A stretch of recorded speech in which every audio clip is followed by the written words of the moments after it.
화광 1967년 2월 14일 밤 11시 20분 짜빈동의 정적을 찢는 거대한 폭음이 귀를 찢었습니다. 철조망이 산산조각 나면서 튀어오르는 철편들. 그 순간 저는 알았어요.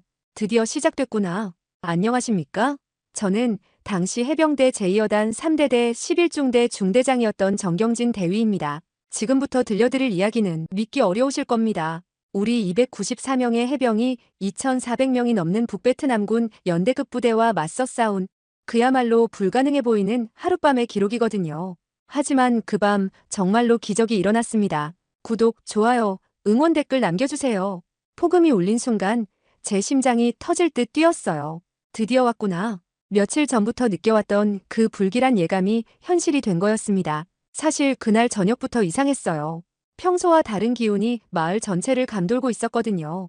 짜빈동 마을 사람들이 우리 기지 주변을 자꾸 서성거렸어요. 뭔가 수상하다는 직감의 경계를 강화했는데 정말 소름이 돋는 건 그들이 모두 적의 첩자였다는 걸 나중에 알게 된 거예요.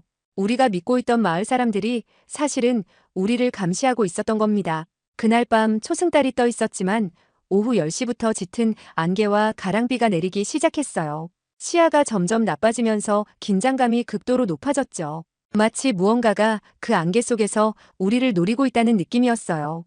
우리 기지는 남북으로는 300m이고 동서로는 200m 정도인 길쭉하게 찌그러진 타원형에 가까운 모양이었습니다. 지난 몇 개월 동안 우리는 이곳을 난공불락의 요새로 만들어 왔어요.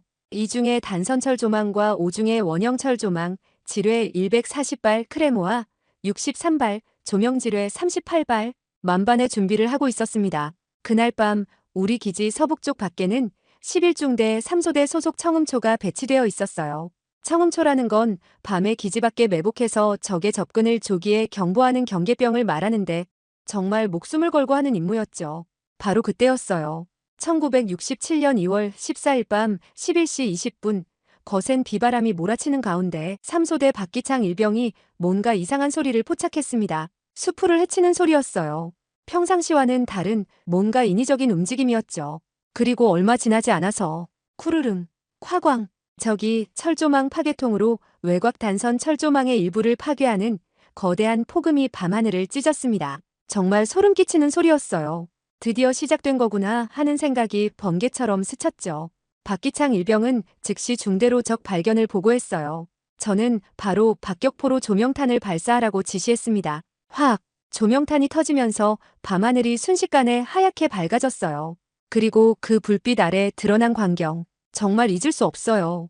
무려 30여 명의 적들이 우리 기지를 향해 접근하고 있었거든요. 기지 서북쪽을 담당하고 있던 11중대 3소대가 즉시 맹렬한 사격을 퍼부었습니다. 따따따따. 쏴! 우리의 화력은 정말 대단했어요.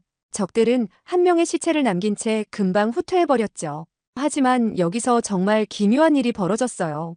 적들이 그냥 조용히 후퇴하는 게 아니라 떠들썩하게 큰 소리로 노래를 부르면서 후퇴하기 시작한 거예요. 마치 축제라도 하는 것처럼 말이에요. 그와 동시에 기지 남쪽의 짜빈동 마을의 불이 일제히 꺼졌습니다. 마치 누군가 신호를 준 것처럼 순식간에 모든 불빛이 사라진 거예요. 저는 직감했어요. 이건 진짜 공격이 아니라 기만술이라는 걸. 우리를 잠 못 들게 만들어서 피로하게 한 다음 새벽에 진짜 공격을 해올 거라는 걸. 전 병력 군화를 벗지 말고 대기. 절반은 진지에 배치, 절반은 대기. 그 후 몇 시간 동안 우리는 극도의 긴장 상태로 기다렸어요. 하지만 적들은 오지 않았습니다. 병사들이 하나둘 졸기 시작할 무렵이었어요. 1967년 2월 15일 새벽 4시 10분. 청음초에 있던 도성용 일병과 조정남 일병이 베트남 사람 특유의 채취를 맡았어요. 거의 동시에 이중석 일병이 놀라서 소총 한 발을 쏴버렸습니다. 바로 그때였어요. 따따따따. 쏴! 진짜 지옥이 시작된 겁니다. 60mm, 81mm, 4.2인치, 120mm 각종 박격 포탄이 우리 기지로 집중되기 시작했어요. 75mm 무반동총 화염방사기까지 지금까지 베트남에서 본 적 없는 화력이었습니다. 이때 무전기에서 들려온 목소리가 저를 더욱 긴장시켰어요. 11중대, 즉시 헬기의 지원병력 1개 중대를 출동시키겠다. 헬기 지원병력이 오면 중과 부적의 적들을 제압하는데 큰 도움이 될 수 있어요. 하지만 그 순간 제 머릿속에 번개처럼 스친 생각이 있었어요. 헬기가 오면 우리 포병 사격이 중단된다는 것. 그 몇 분간의 공백 시간 동안 적들이 더 깊숙이 침투할 수 있다는 것. 김세창 중위가 제 옆에서 간절한 눈빛으로 바라보고 있었어요.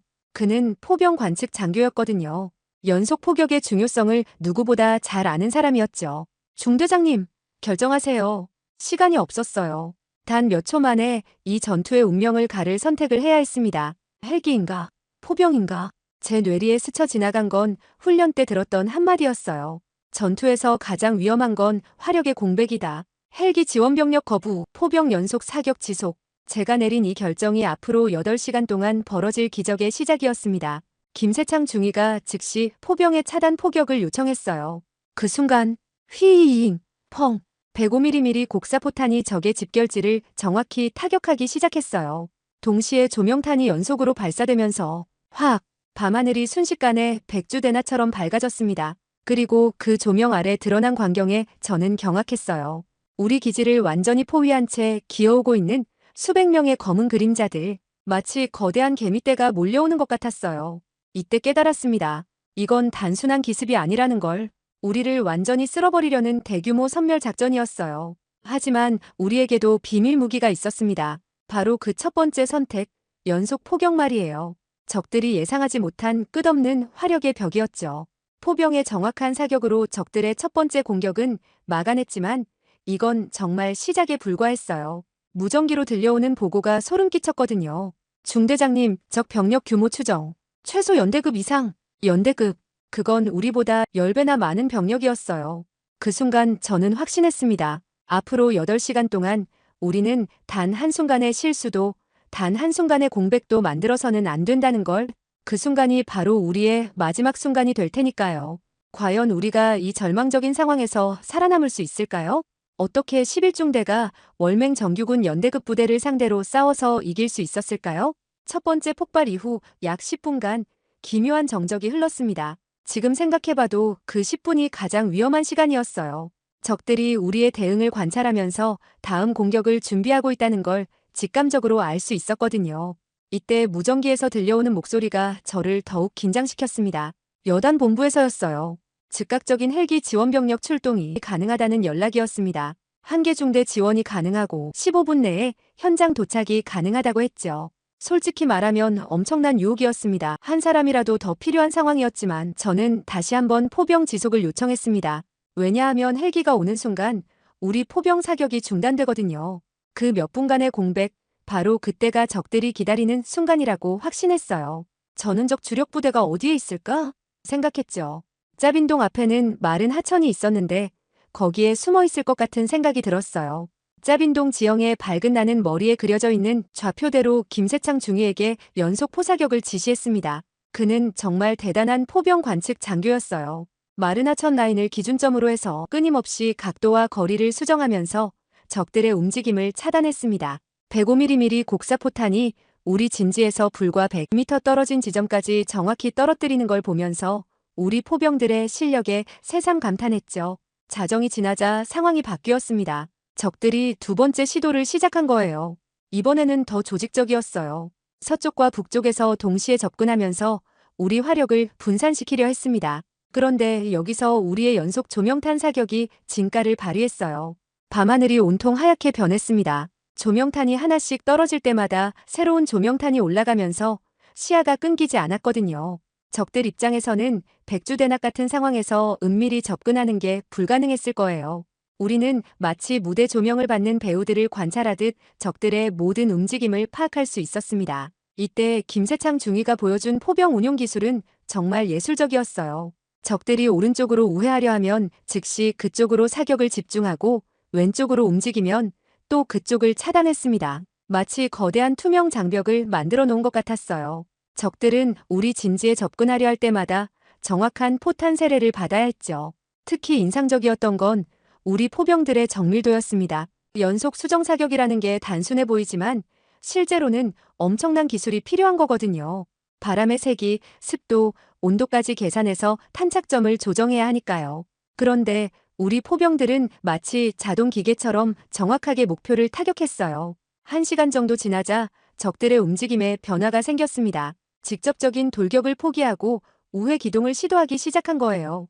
하지만 우리는 이미 그것까지 예상하고 있었습니다. 연속 조명과 차단 사격으로 만든 화력망이 사방팔방을 다 덮고 있었거든요. 무전기로 들려온 보고가 우리의 전략이 성공하고 있음을 알려줬어요. 적들의 두 번째 투입 부대가 예정보다 늦어지고 있다는 소식이었습니다. 우리의 지속적인 차단 사격 때문에 적들이 원래 계획했던 시간표를 맞출 수 없게 된 거죠. 이건 정말 중요한 성과였어요. 전투에서 시간을 벌었다는 건 그만큼 우리가 주도권을 쥐고 있다는 뜻이거든요. 만약 헬기를 불렀다면 사격이 중단되는 그 짧은 시간 동안 적들이 한꺼번에 몰려들어서 상황이 완전히 달라졌을 거예요. 조용한 공백을 만들지 않는 것, 그게 바로 이 전투의 핵심이었습니다. 끊임없는 조명, 끊임없는 포격, 끊임없는 경계. 이 세 가지가 조화를 이뤄서 적들에게 한순간의 틈도 주지 않은 거죠. 지금 돌이켜보면 정말 위험한 도박이었지만 그때는 그게 최선의 선택이라고 확신했어요. 새벽 4시 10분 상황이 급변했습니다. 지금까지 우리가 유지해온 화력의 우세가 흔들리기 시작한 순간이었어요. 적들이 다종 공용화기를 동원해서 우리 지휘소와 교통호를 집중 타격하기 시작했거든요. 82mm 박격포, 75mm 무반동총, 그리고 중기관총까지 정말 살인적인 화력이었습니다. 가장 먼저 타격을 받은 곳은 우리 지휘소 근처였어요. 박격포탄이 연달아 떨어지면서 통신 안테나 하나가 부러졌습니다. 순간 여단 본부와의 연락이 끊어질 뻔했죠. 다행히 예비 무전기로 즉시 전환했지만 정말 아찔한 순간이었어요. 이때 저는 부대원들에게 한 가지 원칙을 확실히 주지시켰습니다. 가까이 오면 쏜다. 단순해 보이지만 이게 핵심이었어요. 어둠 속에서 멀리 있는 적을 향해 무작정 사격하면 탄약만 낭비하게 됩니다. 대신 적들이 우리 조명 범위 안으로 들어올 때까지 기다렸다가 확실하게 제거하는 전술을 택했죠. 김기홍 중위가 지휘하는 화기소대가 이때부터 진가를 발휘하기 시작했어요. 적들의 중화기 진지를 역탐지해서 우리 81mm 박격포로 반격했습니다. 특히 적의 82mm 박격포 두 문을 무력화시킨 건 정말 통쾌했어요. 화력전에서 우리가 결코 밀리지 않는다는 걸 보여준 순간이었습니다. 하지만 적들도 만만하지 않았어요. 직접 화력전으로는 우리를 제압할 수 없다고 판단한 듯 4시 30분경부터 침투 전술로 바꿨습니다. 소규모 분대 단위로 여러 방향에서 동시에 접근하기 시작한 거예요. 이때부터가 진짜 고비였습니다. 우리의 연속 조명 사격이 여기서 결정적 역할을 했어요. 적들이 어디서 접근하든 밝은 조명 아래 노출될 수밖에 없었거든요. 마치 무대 위의 배우처럼 말이죠. 신원배 소위가 지휘하는 1소대가 서쪽에서 접근하는 적 분대를 발견했을 때의 일이 생생해요. 중대장님, 1소대 전방 200m 지점에 적 병력 약 10명이 접근 중입니다. 바로 그때 조명탄이 터졌어요. 적들의 모습이 손바닥 보듯 선명하게 드러났습니다. 우리는 침착하게 기다렸다가 그들이 100m 거리까지 다가왔을 때 일제 사격을 가했어요. 단 몇 초 만에 그 분대는 전멸했습니다. 이런 식으로 6시간 동안 계속된 거예요. 적들이 접근하면 조명으로 노출시키고 가까이 오면 확실하게 제거하는 패턴의 반복이었습니다. 우리는 마치 거대한 거미줄 같은 화력망을 만들어 놓고 그 안으로 들어오는 적들을 하나씩 처리했어요. 특히 인상적이었던 건 우리 부대원들의 사격 절제력이었습니다. 긴장된 상황에서도 함부로 총을 쏘지 않고 확실한 목표가 나타났을 때만 정확하게 사격했거든요. 이런 훈련이 바로 평상시 우리가 얼마나 철저하게 준비해왔는지를 보여주는 증거였어요. 5시가 되자 적들의 공격 강도가 더욱 세졌습니다. 이번에는 동시에 세 방향에서 접근했어요. 북쪽으로는 1개 소대, 서쪽으로는 2개 분대, 그리고 남동쪽으로도 1개 분대가 움직이기 시작했습니다. 우리 화력을 분산시키려는 의도가 분명했죠. 하지만 우리에게는 비밀병기가 있었어요.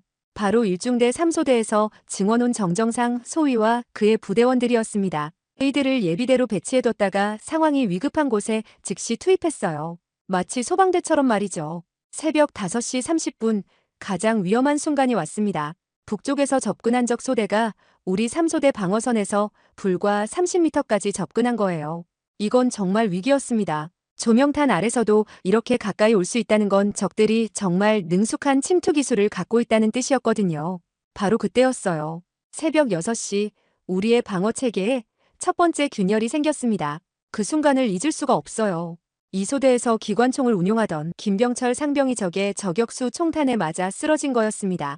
순간 그 지역의 화력이 완전히 끊어졌어요.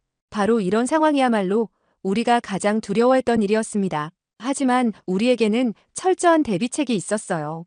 김병철 상병이 쓰러지자마자 부사수였던 이영복 일병이 즉시 주사수 자리로 옮겨갔습니다. 그리고 탄약수였던 박성호 일병이 부사수로, 교통호에서 대기하던 조용성 이병이 탄약수로 즉시 투입됐어요. 이 모든 과정이 30초도 걸리지 않았습니다. 이게 바로 우리가 그동안 수없이 반복 훈련해온 결과였어요. 기관총 화점이 비는 순간은 곧 방어선의 치명적인 구멍이 뚫리는 걸 의미합니다. 그래서 평상시에도 사수가 쓰러지면 즉시 교대하는 훈련을 계속해왔거든요. 하지만 새벽 6시 30분 더 심각한 상황이 벌어졌습니다. 3소대의 주화점에서 기관총이 과열로 인해 작동을 멈춘 거예요. 연속 사격을 너무 오래 해서 총열이 달아올라 버린 겁니다. 이때 윤재호 중사가 보여준 판단력은 정말 대단했어요. 그는 망가진 기관총을 버리는 대신 총열을 분해해서 적들이 접근하는 방향으로 던져버렸어요. 그리고 즉시 예비 기관총으로 교체해서 사격을 재개했습니다. 나중에 알았지만 적들이 우리 기관총을 노획해서 역사용하려던 계획이 있었는데 윤 중사의 기지로 그걸 완전히 차단한 거였어요. 이런 일들이 반복되면서 저는 깨달았어요. 아무리 완벽한 방어 진지라도 결국은 사람이 메워야 하는 간격들이 있다는 걸 말이에요. 철조망과 지뢰밭이 적들의 접근을 지연시킬 수는 있지만 그들이 그걸 뚫고 들어오는 순간부터는 순전히 우리의 의지와 실력이 승부를 가르는 거였습니다. 7시가 되자 적들이 새로운 전술을 시도했어요. 우리말로 아군이다, 아군이다를 외치면서 접근하기 시작한 겁니다. 아군인 척 속이려는 고전적인 기만술이었죠. 처음 들었을 때는 순간적으로 당황했어요. 정말 우리 부대원이 다친 채로 돌아오는 건 아닌지 하는 생각이 들었거든요. 하지만 우리에게는 확실한 식별 규칙이 있었습니다. 야간에는 아무리 아군이라도 정해진 암호 없이는 절대 접근을 허용하지 않는다는 원칙이었어요. 더군다나 그들의 발음이 어딘가 어색했습니다. 한국어를 배운 외국인 특유의 억양이 느껴졌거든요. 하지만 더 심각한 문제가 있었어요. 3소대의 외곽 방어망이 뚫리면서 적들이 기지 내부로 침투하기 시작한 겁니다. 그런데 적들은 우리와 비슷한 철모와 위장복을 착용하고 있어서 진지 안에서 병력이 뒤섞이자 피하를 구별할 수 없게 되었어요. 이때 제가 발견한 중요한 차이점이 있었습니다. 적들은 평소 한국군이 기지 밖에서 매복작전을 할 때 수풀로 위장하는 것을 보고 한국군을 흉내내려고 수풀로 위장을 하고 있었어요. 바로 이런 점이 우리의 피하 식별 방법이었어요. 풀이나 나뭇가지를 꽂은 병사 흔적이니 사살하라. 제가 긴급히 내린 지시였습니다. 우리 한국군은 기지 내에서는 수풀 위장을 하지 않았거든요. 그래서 야간에 철모에 풀이나 가지가 꽂혀 있으면 일단적으로 판단하고 대응했어요. 이런 간단하지만 확실한 구분법이 있었기 때문에 혼란 속에서도 적의 위장 침투를 정확히 간파할 수 있었습니다. 이런 위장 전술을 역이용할 기회도 생겼어요. 적들이 아군이다, 아군이다를 외치며 접근할 때마다 우리는 일단 사격을 멈춘 척하면서 그들을 더 가까이 유인했습니다. 그리고 확실한 거리까지 접근했을 때 일제 사격을 가해서 확실하게 제거했어요. 가장 긴장된 순간은 7시 30분경이었습니다. 적 한 개 분대가 우리 1소대와 2소대 사이의 경계 지점을 노려서 침투를 시도한 거예요. 바로 이런 곳이 방어선에서 가장 취약한 지점입니다. 두 소대의 사격 범위가 겹치지 않는 사각지대 같은 곳이거든요. 하지만 우리는 이미 그런 가능성까지 고려해서 준비해뒀어요. 화기소대의 81mm 박격포가 바로 그 지점을 담당하고 있었습니다. 김상열 중사가 지휘하는 박격포반이 정확한 사격으로 침투를 시도하던 적들을 완전히 차단했어요.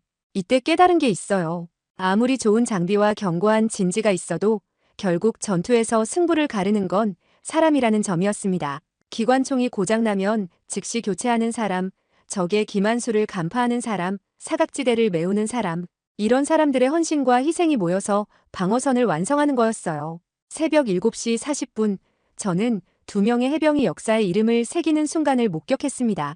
그 순간까지도 우리는 방어선을 잘 유지하고 있었어요. 하지만 적들이 마지막 총공세를 준비하고 있다는 징후들이 곳곳에서 나타나기 시작했습니다. 특히 3소대 전방과 1소대 측면에서 적들의 집결 소음이 평소보다 훨씬 컸거든요.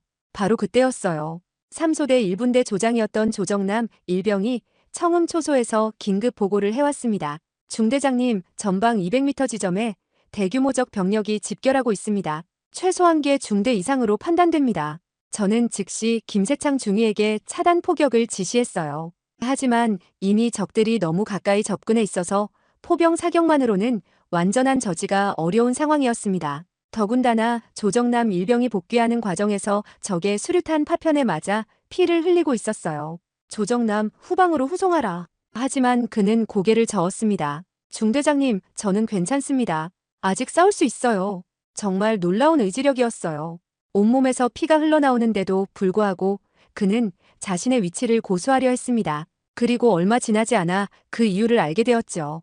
8시 정각, 적들의 마지막 돌격이 시작되었습니다. 이번에는 정말 달랐어요. 지금까지와는 비교할 수 없을 정도로 많은 숫자의 적들이 한꺼번에 몰려들기 시작했습니다. 마치 개미떼처럼 말이에요. 그때 교통호를 따라서 접근하는 5명의 베트콩을 본 조정남 일병은 그 순간 놀라운 선택을 했습니다. 조정남 일병은 마치 호랑이처럼 적들 사이로 뛰어들어가서 평소에 연마한 일격필살의 태권도 실력과 총검술로 1명, 2명씩 제거하기 시작했어요. 하지만 혼자서는 한계가 있었습니다. 적들이 그를 포위하려 하는 순간 조정남 일병은 마지막 결단을 내렸어요. 수류탄 뚜껑을 딴 채로 적들에게 달려든 겁니다. 그리고 적 서너 명과 함께 폭발했어요. 거의 동시에 다른 곳에서도 놀라운 일이 벌어지고 있었습니다. 1소대 1분대 조장 이학현 상병이었어요. 그도 적의 총탄에 왼쪽 어깨와 오른쪽 발목을 관통당한 상태였습니다. 보통 사람이라면 전투 불능 상태였죠. 하지만 이학현 상병은 달랐어요. 그는 부상당한 몸을 이끌고 계속해서 수류탄을 던지면서 접근하는 적들을 저지했습니다. 그때 정말 기가 막힌 일이 벌어졌어요. 적병 5명이 어둠 속에서 헤매다가 우리 기지의 대변 수집통에 빠져버린 거예요. 이학현 상병은 그 순간을 놓치지 않았습니다. 수류탄을 그 통 안에 던져서 적 5명을 한꺼번에 폭사시켰어요. 적군 1명이라도 더 제압해야 한다. 하지만 곧 다른 적들이 이학현 상병의 개인호로 뛰어들었어요. 그는 마지막 순간 수류탄을 품에 안고 그들과 함께 장렬히 산화했습니다. 2사람의 희생은 정말 결정적이었어요. 조정남 일병의 역돌격으로 적들의 공격축이 흐트러졌고 이학현 일병의 마지막 저항으로 우리 1소대 방어선에 뚫릴 뻔했던 구멍이 막혔습니다. 단 30m의 거리에서 벌어진 일이지만 그 영향은 전체 전투의 흐름을 바꿔놓았어요. 더욱 놀라운 건 이런 희생이 다른 부대원들에게 미친 영향이었습니다. 조정남과 이학현의 모습을 본 다른 해병들이 더욱 용감하게 싸우기 시작했어요. 마치 전염되는 것처럼 모든 사람들의 사기가 높아졌습니다. 특히 도성용 일병은 이학현으로부터 받은 소총으로 정말 놀라운 사격 솜씨를 보여줬어요. 연달아 적 6명을 저격하면서 전우의 유지를 받들었습니다. 하지만 그도 결국 과도한 출혈로 쓰러지고 말았죠. 그 순간 저는 깨달았습니다. 전투에서 가장 강한 무기는 첨단 장비가 아니라 바로 사람의 의지라는 걸 말이에요. 조정남과 이학현, 도성용 그리고 수많은 해병들이 보여준 희생정신이야말로 우리가 이 불가능해 보이는 전투에서 버틸 수 있는 진짜 이유였습니다. 조정남과 이학현, 도성용의 희생을 본 순간 저는 중요한 결단을 내렸습니다. 새벽 8시 15분, 더 이상 수동적인 방어만으로는 안 된다는 걸 직감했어요. 적들이 우리 방어선 곳곳에 침투하기 시작했고 이대로 가면 소모전으로 바뀔 수밖에 없었거든요. 그렇게 되면 10대 1의 병력비에서 우리가 버텨낼 수 없었어요. 바로 그때 제가 내린 3번째 결정이 이 전투의 승부를 갈랐습니다. 즉시 역습으로 전환하는 것이었어요. 신원배 소위, 김성부 소위, 1소대장과 2소대장을 급히 불렀습니다. 저는 그들에게 특별한 임무를 부여했어요. 각각 1개 분대씩 차출해서 좌우 측방으로 우회하여 적의 은폐화점들을 제거하라는 지시였습니다. 중대장님, 정말 나가는 겁니까? 신원배 소위가 놀란 표정으로 물었어요. 당연한 반응이었죠. 지금까지 8시간 동안 방어만 해오다가 갑자기 공격으로 전환한다는 건 정말 위험한 도박이었거든요. 하지만 저는 확신이 있었어요. 지금 이 순간이야말로 적들이 가장 예상하지 못할 타이밍이었거든요. 그들은 우리가 계속 방어만 할 거라고 생각하고 있었을 테니까요. 그렇다. 지금이 기회다. 적들이 우리 진지에 집중하고 있을 때 측면을 치면 큰 타격을 줄 수 있어. 특공대 편성이 신속하게 이루어졌어요. 신원배 소위가 이끄는 좌측 특공대는 박성수 중사의 1분대 10명으로 구성됐고 김성부 소위의 우측 특공대는 최영호 중사의 2분대 10명이었습니다. 각각 다른 방향으로 우회해서 적의 측면과 후방을 공격하는 게 목적이었어요. 가장 중요한 건 타이밍이었습니다. 두 특공대가 동시에 적의 은폐화점을 공격해야 최대 효과를 얻을 수 있었거든요. 저는 정확히 8시 30분에 일제히 공격을 개시하기로 했어요. 우측 특공대가 먼저 움직이기 시작했습니다. 김성부 소위는 정말 대담한 루트를 선택했어요. 우리 이소대 참호에서 우측으로 약 200m 우회에서 적들의 측면을 노리는 경로였습니다. 가장 위험하지만 효과가 큰 방법이었죠. 동시에 좌측에서는 신원배 소위가 더욱 과감한 기동을 시작했어요. 그는 3소대 후방으로 완전히 돌아서 적들의 후방으로 침투하려 했습니다. 만약 성공한다면 적들을 완전히 포위하는 효과를 얻을 수 있었어요. 8시 25분 두 특공대가 각각 목표 지점에 도달했다는 보고가 들어왔습니다. 이제 저는 화기소대에 특별한 임무를 부여했어요. 김기홍 중위, 지금부터 모아쏘기로 적들의 주의를 집중시켜라. 모아쏘기라는 건 모든 화기를 한 지점에 집중해서 사격하는 전술이에요. 우리 81mm 박격포, 60mm 박격포, 그리고 106mm 무반동 총까지 모든 화력을 적들의 정면에 집중했습니다. 목적은 단순했어요. 적들이 우리 정면 공격에만 신경 쓰게 만들어서 측면 공격을 눈치채지 못하게 하는 거였죠. 정확히 8시 30분 작전이 시작되었습니다. 먼저 우측에서 폭발음이 들렸어요. 김성부 소위의 특공대가 적의 무반동 총 진지를 발견해서 수류탄으로 공격한 거였습니다. 거의 동시에 좌측에서도 기관총 소리가 들려왔어요. 신원배 소위가 적의 지휘소로 추정되는 곳을 급습한 거였죠. 적들은 완전히 당황했어요. 갑자기 사방에서 공격을 받으니까 어디에 대응해야 할지 모르겠는 거였습니다. 이때가 바로 우리가 노렸던 순간이었어요. 저는 즉시 화기소대에 짧은 돌진을 지시했습니다. 잠깐 참호에서 나와서 전진하면서 적들을 압박하는 전술이었어요. 물론 위험했지만 측면에서 특공대가 활동하고 있는 지금이야말로 최고의 기회였거든요. 김기홍 중위가 선두에 서서 화기소대원들을 이끌고 나갔어요. 그들은 약 50m 전진하면서 집중 사격을 가했습니다.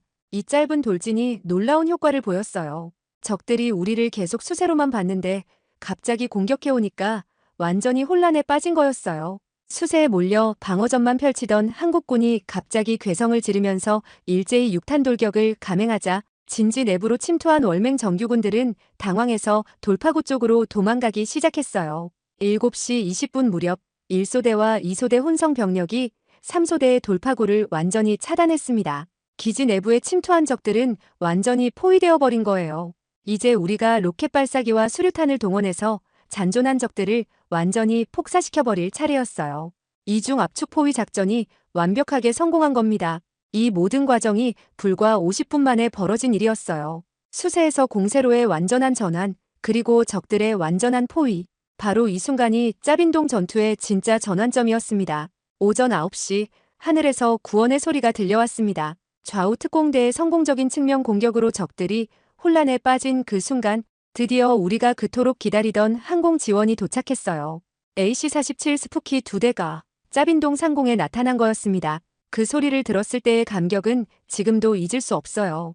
8시간 넘게 고립된 채로 싸워온 우리에게는 천사의 날개 소리 같았거든요.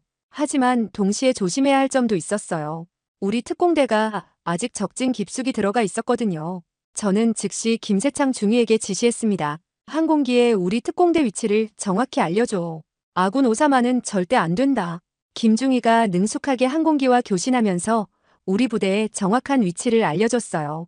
그리고 적들의 주요 집결지와 퇴로를 지도상에 표시해서 전달했습니다. 이런 정밀한 조율이야말로 우리 한국군의 장점이었죠.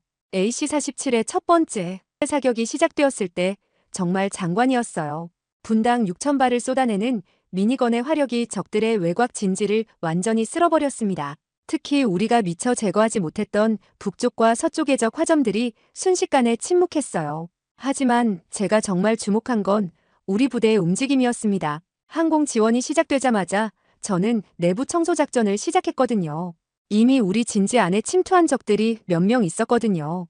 이들을 하나씩 찾아서 제거해야 했어요. 3소대는 북쪽 교통호를 따라 전진, 1소대는 서쪽 섹터 담당, 2소대는 동쪽을 맡아라. 교통호를 따라 섹터별로 나누어서 소탕하는 전술이었어요. 가장 체계적이면서도 안전한 방법이었습니다. 각 소대가 자신의 담당 구역을 완전히 정리한 다음에 중앙에서 만나는 방식이었죠. 이수연 소위가 지휘하는 3소대가 가장 먼저 성과를 올렸어요. 북쪽 교통호에 숨어있던 적 병사 3명을 발견해서 포로로 잡은 겁니다. 이들을 신문에 보니 정말 놀라운 사실이 드러났어요. 중대장님, 이들이 말하기로는 원래 새벽 5시에 총공세를 할 예정이었는데 우리 포병 사격 때문에 계속 지연되었다고 합니다. 바로 이 대목에서 우리의 전략이 얼마나 효과적이었는지 확인할 수 있었어요. 헬기 지원병력 대신 포병 지속을 선택한 첫 번째 결정, 연속 조명으로 공백을 없앤 두 번째 결정, 그리고 역습 전환이라는 세 번째 결정이 모두 적의 계획을 완전히 무너뜨린 거였습니다. 9시 30분경 가장 극적인 순간이 왔어요. 신원배 소위의 좌측 특공대가 적들의 주요 퇴로를 차단한 거였습니다. 북서쪽으로 도망가려던 적들이 완전히 막힌 거예요. 이때 우리는 정말 완벽한 포위망을 완성했습니다. AC-47이 외곽을 담당하고 우리 특공대가 측면을 막고 주력 부대가 정면을 압박하는 3중 포위망이었어요. 적들 입장에서는 정말 절망적인 상황이었을 거예요. 하지만 가장 인상적이었던 건 우리 부대원들의 침착함이었어요. 9시간 넘게 계속된 전투에도 불구하고 모든 사람들이 정확한 절차에 따라 움직였습니다. 포로는 안전하게 후송하고 적의 무기는 체계적으로 수거하고 부상자는 신속하게 치료했어요. 특히 김기홍 중위가 지휘하는 화기소대의 무기 수거 작업이 인상적이었습니다. 적들이 버리고 간 무기들을 하나씩 점검해서 사용 가능한 것과 파괴해야 할 것을 구분했어요. 대전차포 6문, 기관총 2정, 기관단총 6정, AK-47, 자동소총 17정, 그리고 소총 12정까지. 정말 엄청난 양의 무기였어요. 최종 전과 집계가 나왔을 때 정말 놀라웠습니다. 적 시체 확인 246명, 추정 사살 60명, 포로 2명. 우리가 상대한 게 정말 연대급 부대였다는 걸 확인할 수 있었어요. 10시가 되자 전투가 사실상 종료되었다는 걸 확신할 수 있었습니다. AC-47의 마지막 소탕 작업으로 도주하려던 적들의 마지막 그룹까지 제거되었거든요. 특히 북서쪽 도주로가 완전히 차단되면서 적들의 조직적 저항이 완전히 끝났어요. 하지만 저는 마지막까지 경계를 늦추지 않았습니다. 혹시 모를 적의 역습이나 숨어있는 병력이 있을 수 있었거든요. 각 소대의 지시에서 담당 섹터를 한 번 더 점검하게 했어요. 오전 11시 드디어 소탕 완료라는 보고가 들어왔습니다. 이수연, 신원배, 김성부 세 소대장이 모두 자신의 담당 구역에서 더 이상의 적 병력이 발견되지 않는다고 보고한 거예요. 그 순간 저는 깨달았어요. 우리가 해낸 일이 단순한 방어전 승리가 아니라는 걸 말이에요. 이건 현대 전술사에 남을 완벽한 작품이었습니다. 방어에서 시작해서 역습으로 전환하고 최종적으로는 완전한 섬멸전까지 성공한 거였거든요. 이후 청룡부대 2대대 6중대 소속 지원 병력이 헬기에 탑승하여 기지로 이동해 오면서 전투가 공식적으로 종료되었습니다. 하지만 진짜 이야기는 이제부터 시작이었어요. 전투가 끝나자마자 미 제3해병 상륙군 사령관 웰트 중장이 직접 짜빈동을 찾아왔거든요. 웰트 중장이 헬기에서 내리자마자 우리 기지에 산더미처럼 쌓인 적군 시체들을 보더니 우리 방어진지를 한 바퀴 돌아보면서 만면에 미소를 띠며 원더풀, 을 연발하기 시작했어요. 정말 놀라운 광경이었습니다. 믿을 수 없군요. 정말 여기서 한 개 중대가 월맹 정규군 연대급 부대를 상대로 싸운 겁니까? 그분이 고개를 저으며 이런 말을 했습니다. 나는 태평양 전쟁부터 한국 전쟁까지 수많은 전투를 봐왔지만 이런 완벽한 방어전은 처음입니다. 특히 마지막에 역습으로 전환한 부분은 정말 교과서적이에요. 중대 단위 방어전으로서는 베트남전에서 처음 보는 대단한 전과입니다. 최종 전과 집계는 정말 놀라웠어요. 적 시체 확인 246명, 추정 사살 60명, 포로 2명이었습니다. 아군 전사자는 15명, 부상 33명으로 전사자의 대부분은 3소대 소속 병사들이었어요. 노획품은 대전차포 6문, 기관총 2정, 기관단총 6정, AK-47 자동소총 17정, 소총 12정이었습니다. 그런데 웰트 중장이 가장 놀라워한 건 따로 있었어요. 바로 우리 해병들의 정신력이었습니다. 조정남과 이학현 그리고 배장춘 하사를 비롯한 희생자들의 이야기를 들려드렸을 때 그분의 표정이 완전히 바뀌었거든요. 이건 단순한 전투 기술의 문제가 아니군요. 한국 해병대만의 특별한 무언가가 있는 것 같습니다. 바로 그때부터였어요. 미군들 사이에서 우리를 부르는 별명이 생겨난 게 말이에요.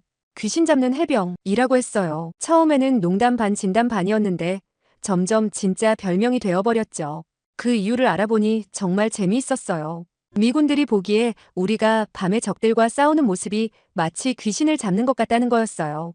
특히 조명탄 아래에서 벌어지는 우리의 전투 방식이 신비롭게 보였던 모양이에요. 하지만 저는 그 별명보다 더 중요한 게 있다고 생각했어요. 바로 해병 정신이었습니다. 조정남과 이학현이 보여준 건 단순한 용기가 아니었어요. 그건 죽더라도 동료를 지킨다는 해병대의 근본 정신이었거든요.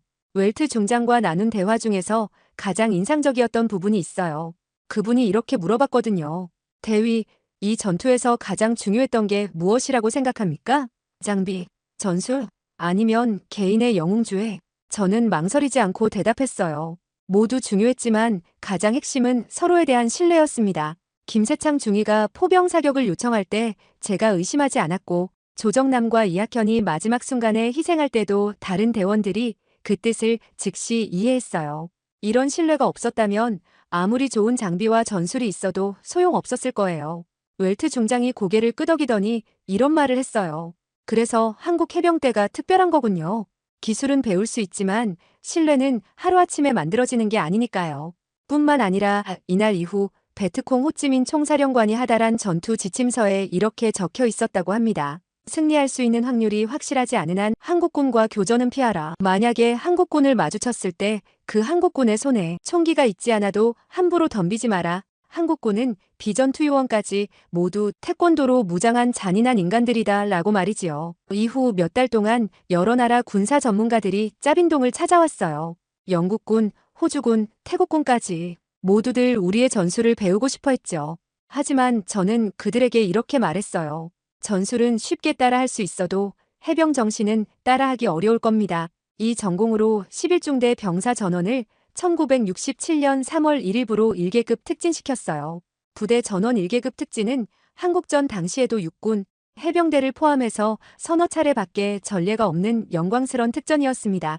또한 11중대는 미국으로부터 1968년도 부대 표창을 받기도 했어요. 작전을 성공적으로 지휘한 중대장 정경진 대위와 1소대장 신원배 소위에겐 태극무공 훈장, 1소대 선임하사, 김용길 중사와 3소대 1분대장 배장춘 하사에겐 을지무공 훈장이 수여되었습니다. 그렇다면 이 전투에서 우리가 배워야 할 진짜 교훈은 무엇일까요?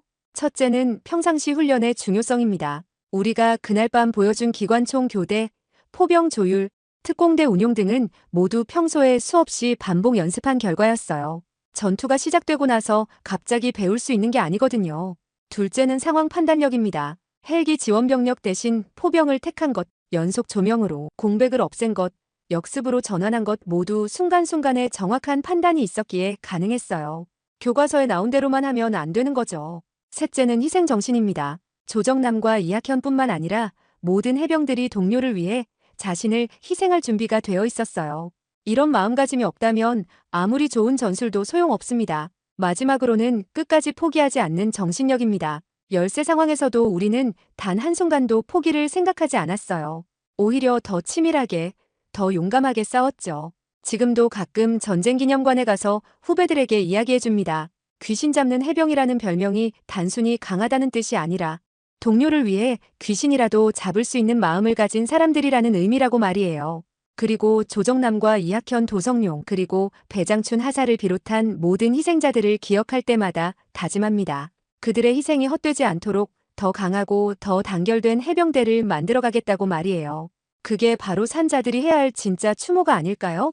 구독, 좋아요 하시고 대한민국 해병대에 응원 댓글을 남겨주세요.